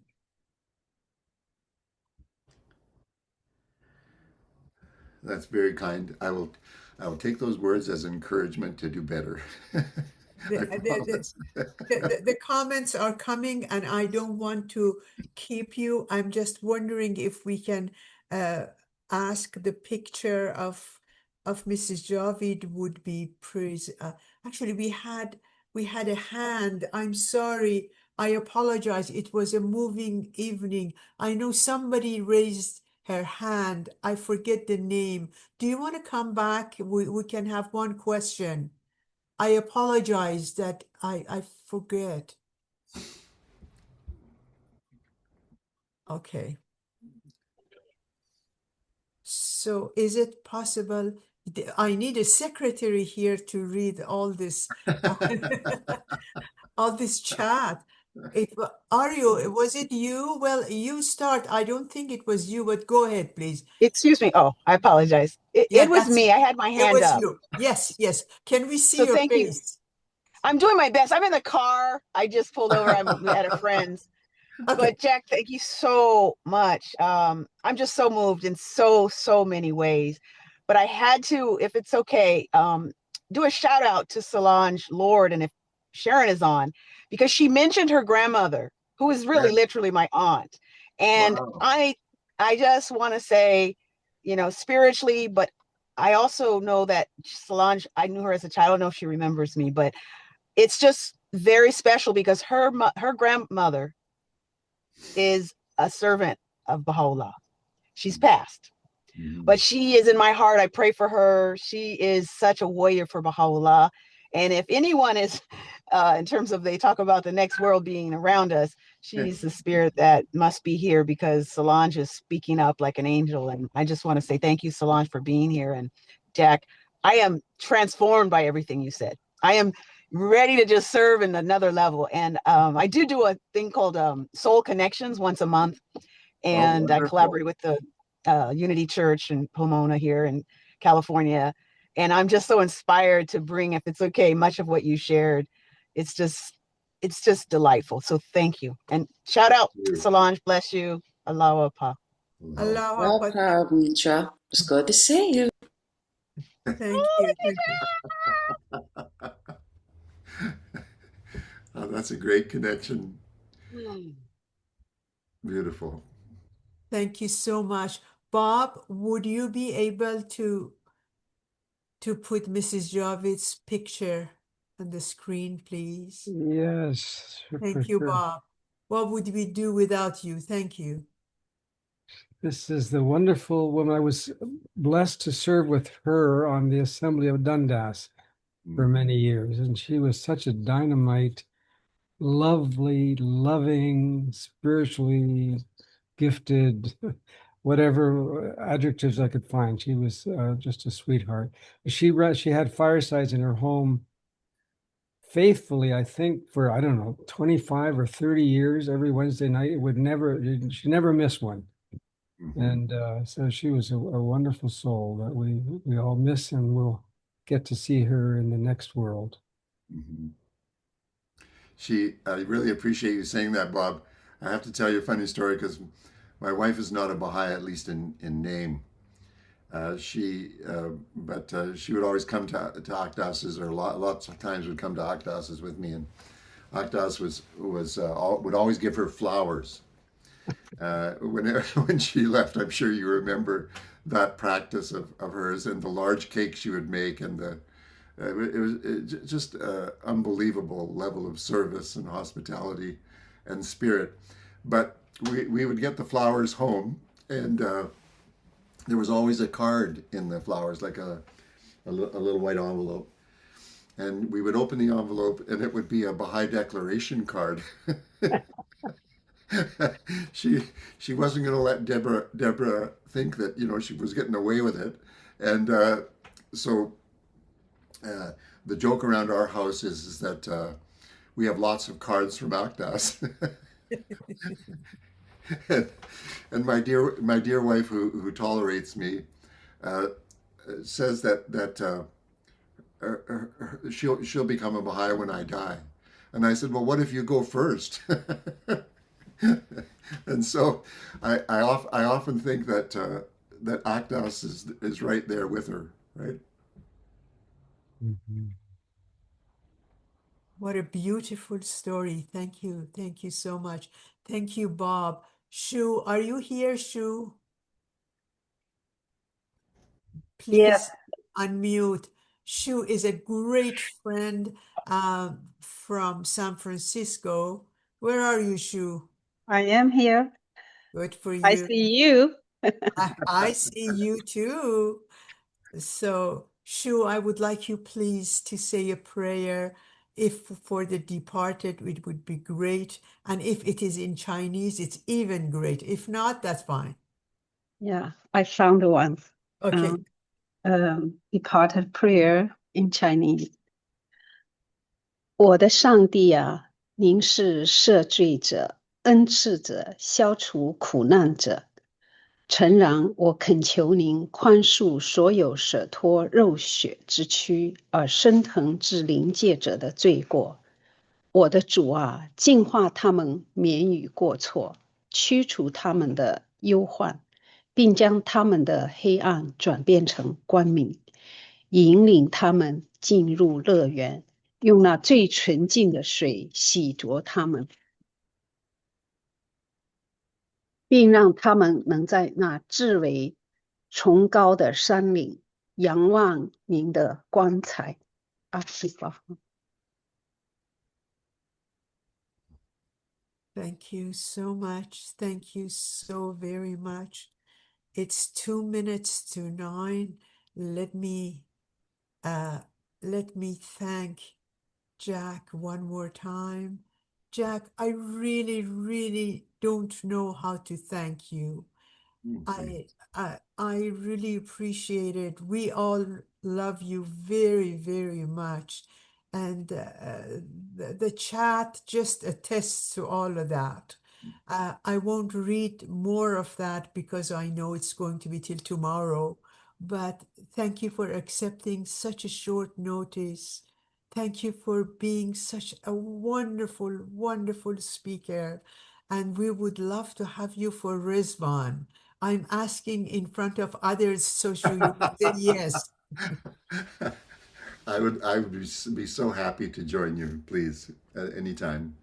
I so appreciate what you're doing in helping our community and giving us an opportunity to be together.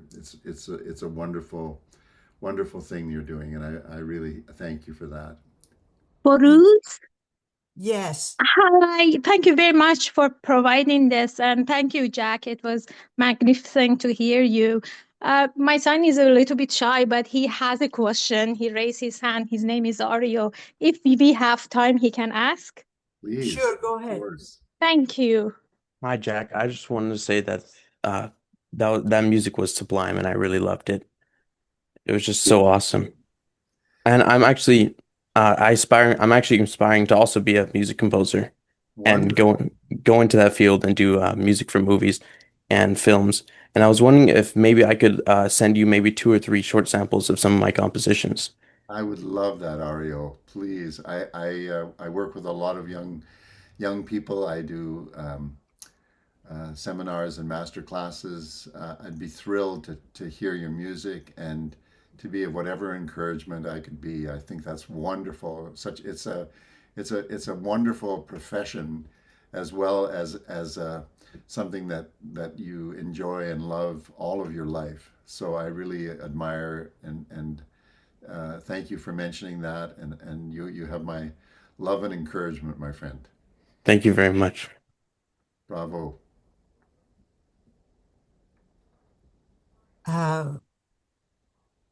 Let's finish with a prayer, another prayer. Pina, I'm grateful that you're here. Thank you. Thank you. Pina is from Malaysia. Pina, if you feel like saying a prayer in any language, Pina speaks 10 languages, including Farsi. So, Pina, please go ahead, whichever language you wish. Go for it. Okay, thank you. I tried. My vote is not that so good yet, but this is about the departed souls. Oh my God, O thou forgiver of sins, bestower of gifts, dispeller of afflictions. O my Lord, O thou forgiver of sins, bestower of gifts, dispeller of afflictions.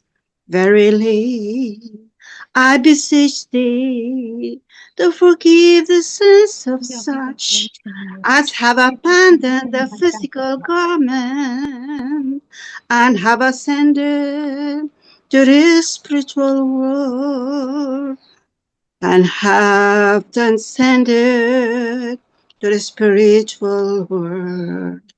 O my Lord, purify them from trespasses, dispel their sorrows, and change their darkness into light.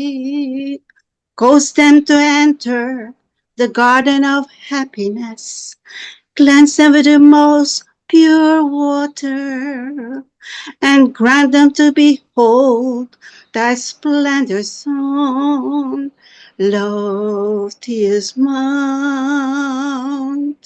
and grant them to behold thy splendorous Son, the loftiest mount. Abdul Baha, Abdul Baha. Yeah.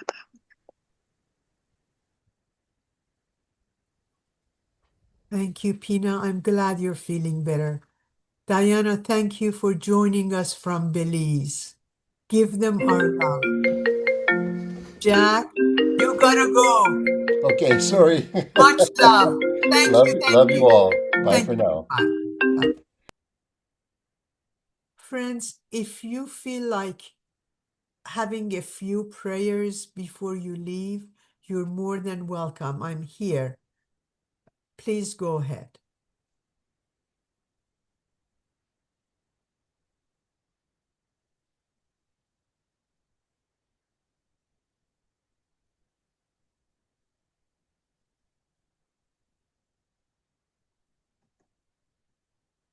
Elizabeth, would you like to say a prayer?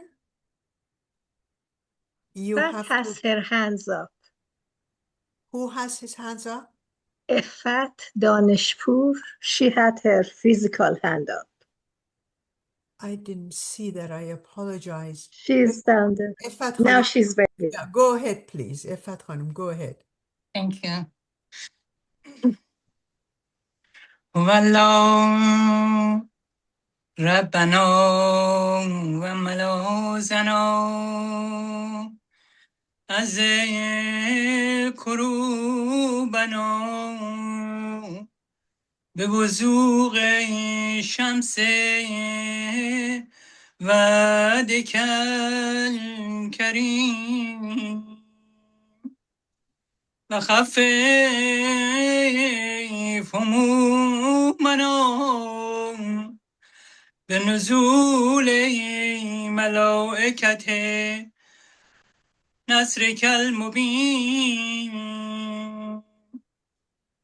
ربنا افرغ علينا صبرا من لدنك ربنا افتح على وجوهنا أبواب السعادة والرخاء وازقنا حلاوة الهنا وارفعنا مقاما أنت وعدتنا به في صحفك وكتبك إلى متى يا إلهنا هذا الظلم والطغيان إلى متى هذا الجور والعدوان هل لنا من مامن إلا أنت اللهم حضرت رحمانیتك أنت مجير المضطرين أنت داعي الملهوفين أدركنا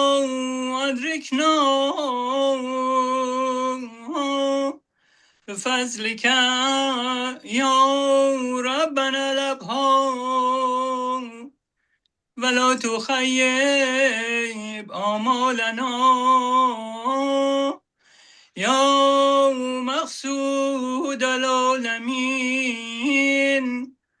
وارحم الراحمين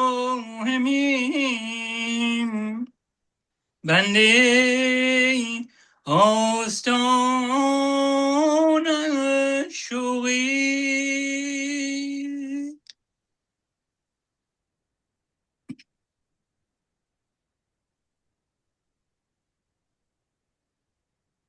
Thank you.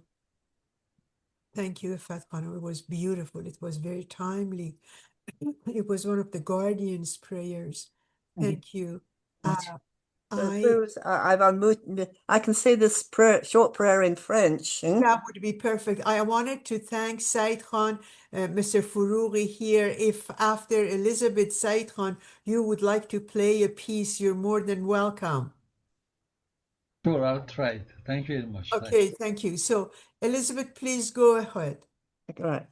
Oh mon Dieu, unis les cœurs de tes serviteurs et révèle-leur ton grand dessein.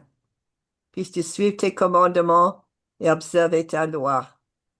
Aide-les, ô mon Dieu, dans leurs efforts et accorde-leur la force de te servir. Ô Dieu, ne les abandonne pas à eux-mêmes, mais de la lumière de ta connaissance guide leur pas et de ton amour réjouis leur cœur. En vérité, tu es le soutien et le Seigneur. Baha'u'llah. Thank you, Elizabeth. Appreciate it. Friends, the link that it is the last link on the chat is the link for the recording of this session. it would make it very difficult if I want to send it directly to every one of you. We have about 400 contacts, but at the end of every invitation, this information is included. Mr. Furuqi, please go ahead. I'll say one of the hidden words of Baha'u'llah in English. This is based on the music. It's called Bygone Days. It's old folk music of the island.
Behold the candle, how it gives its light.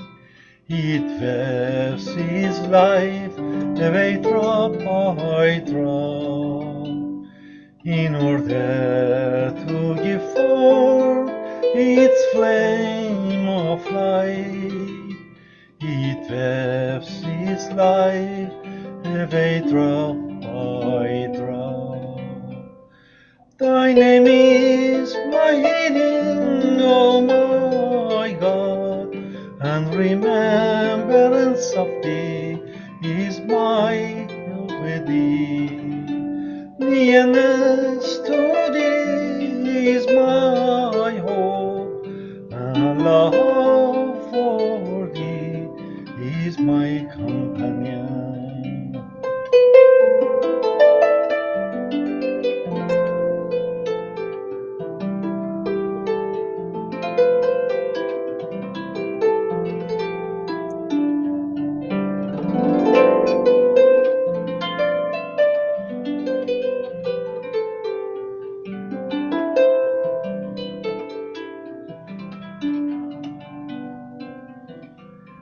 Behold the candle, how it gives its light. It wears its life away drop by drop, in order to give forth its flame of light. It wears its life away drop by drop.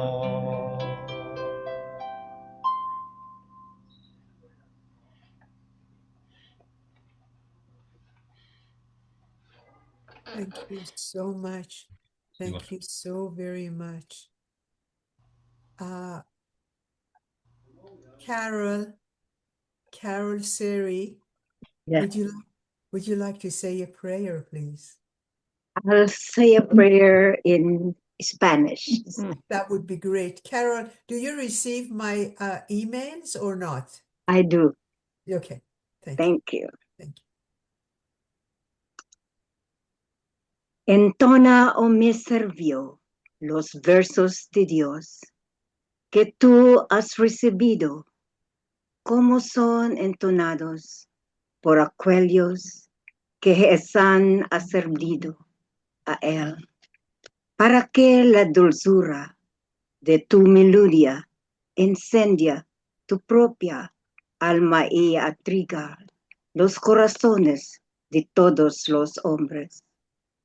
Quien quiera recido, retirado en su cámara, los versos revelados por Dios, por ángeles mensajeros Del topodermos, por de rezo, se parcirán por doquier la Francia de las palabras pronunciados por su boca y harán que palpeto el corazón de todo hombre recto, aunque al principio permanezca el inconsciente de su efecto. Sin embargo, la verdad de la gracia concedida de él debe necesariamente ser tarde o tempero influencias sobre su alma. Así han sido decretados los misterios de la revelación de Dios en virtud de la voluntad de aquel quien es el fuente de poder y sabiduría. Baha'u'llah.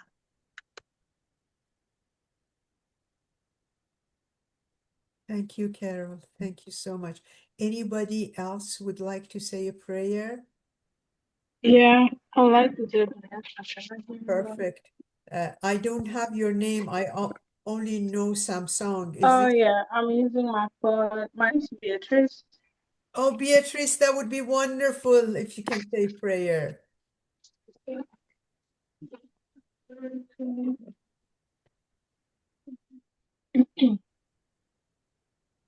Oh my God, oh my God, you parts of thyself, and will be to them thy great love.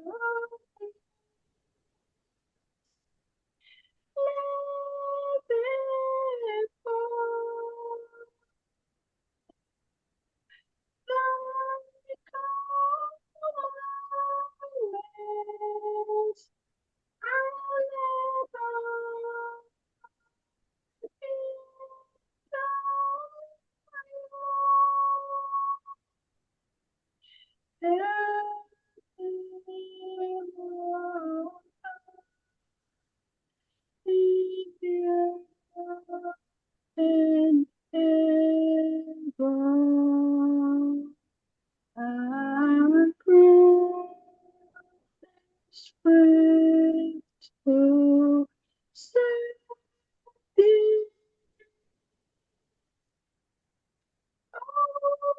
but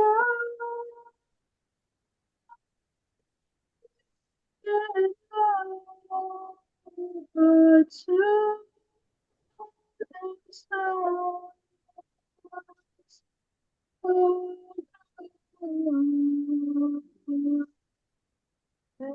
By your steps I belong.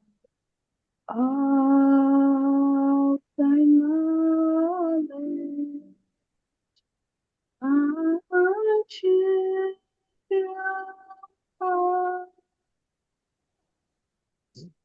by thy love.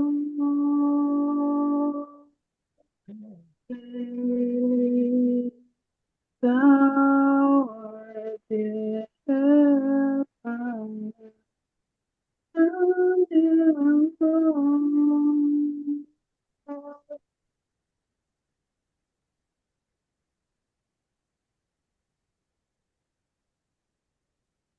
الله أبها ای متوجه الله چشم از جمیع ما سوای بربند و به ملکوت ابها برگشا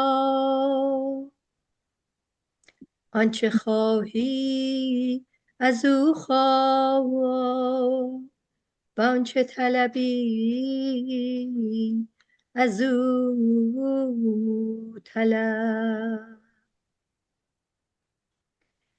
به نظری 100,000 حاجاتت روا نماید و به التفاتی 100,000 درد بی درمان دوا کنم به انعطافی زخم‌ها را مرهم نهد و به نگاهی دلها را از قید غم برهانم آنچه کند او کند ما چه توانیم کرد یفعل ما یشاء و یحکم ما یرید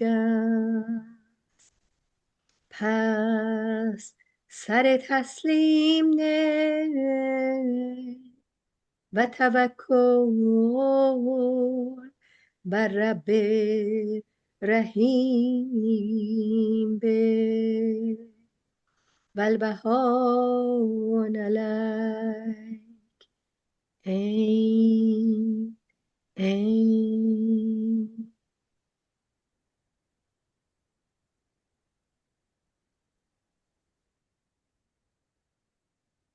Thank you, Simi Jun. Friends, this was a very special evening. Actually, we hit the maximum capacity of 100, and also a few friends weren't able to get in. I apologize if they just got in. I apologize for the Zoom not being available to them. And this was an evening that most of our windows were open, and it was beautiful to see everyone being here. I'm so grateful to every single one of you that you encourage us in doing that and in continuing that. Mr. Jiva, do you have your prayer book with you? Yes, I do. Okay, would you like to say the closing prayer? Sure. One. Can we see your face or no? Yes, I can. Yes. Okay, One. good. Oh, Diana, you're there too. So how about two closing prayers? One, Mr. Jiva, and the other one, you. How about that? Okay, let's Mr. Jiva start and then you. Go ahead, Mr. Jiva. Thank you. This is a hidden, sorry, it is a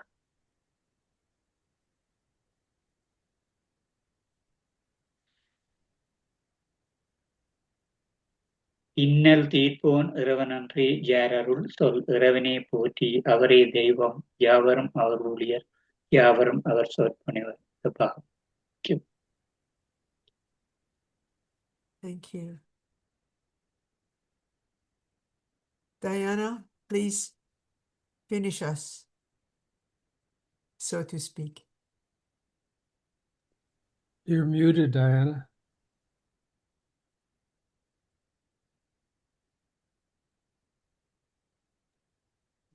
O my God, increase the favor of his affection for thee, the constancy of his praise of thee, and the ardor of his love for thee. Verily thou art the most generous, the Lord of grace abounding. There is no other God but thee, the forgiving, the merciful.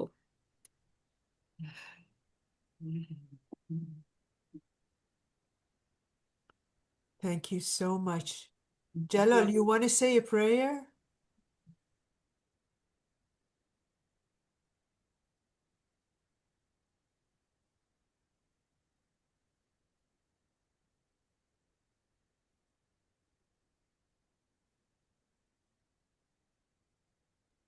Thank you.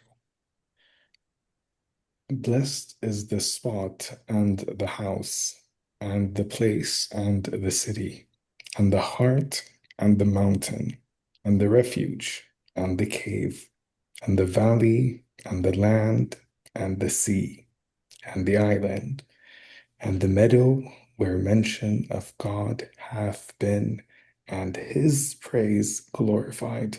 Baha'u'llah. Thank you.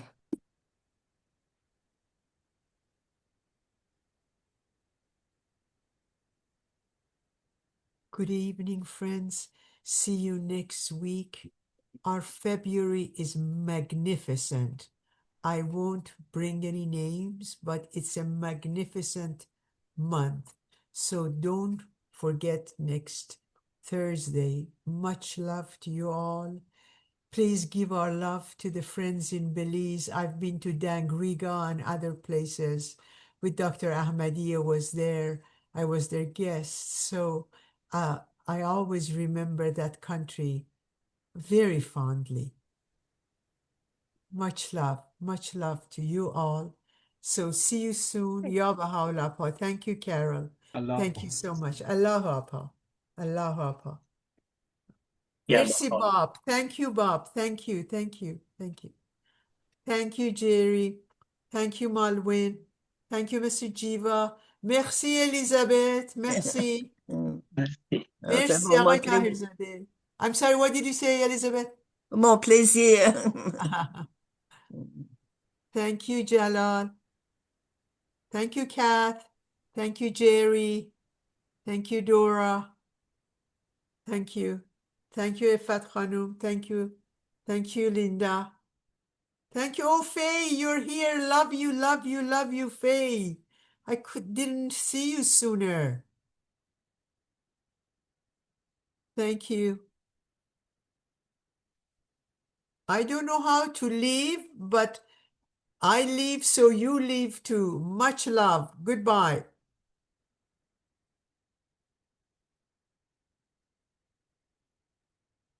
Thank you. Thank you, Farouz. Wonderful. Thank you. Thank you. Thank Yes, you. you were right. At this meeting, there were more open windows than ever Yes. before. I was so surprised. It must be in honor of Jack Lenz. Exactly. Yes. Yes. Aloha, everybody. Aloha, Beautiful. Dora. Oh, thanks you so much. Thank It's you. so wonderful. Thank you for We don't want to leave. participating. Where is Gibby? Gibby. Yeah, Gibby left. What do you mean? Gibby came for the first 15 minutes and she Oh, left. oh. I have to email her. I'll tell her that you asked for her. She'll be very happy. I feel sorry for you that she left.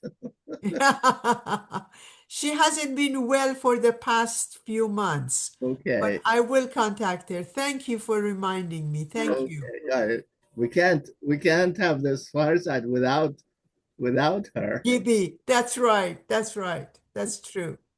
Thank you. That's Thank very you so true. much. Thank Okay. you. See Good you evening, everyone. Good next time. evening. Good. Okay, bye-bye. Bye.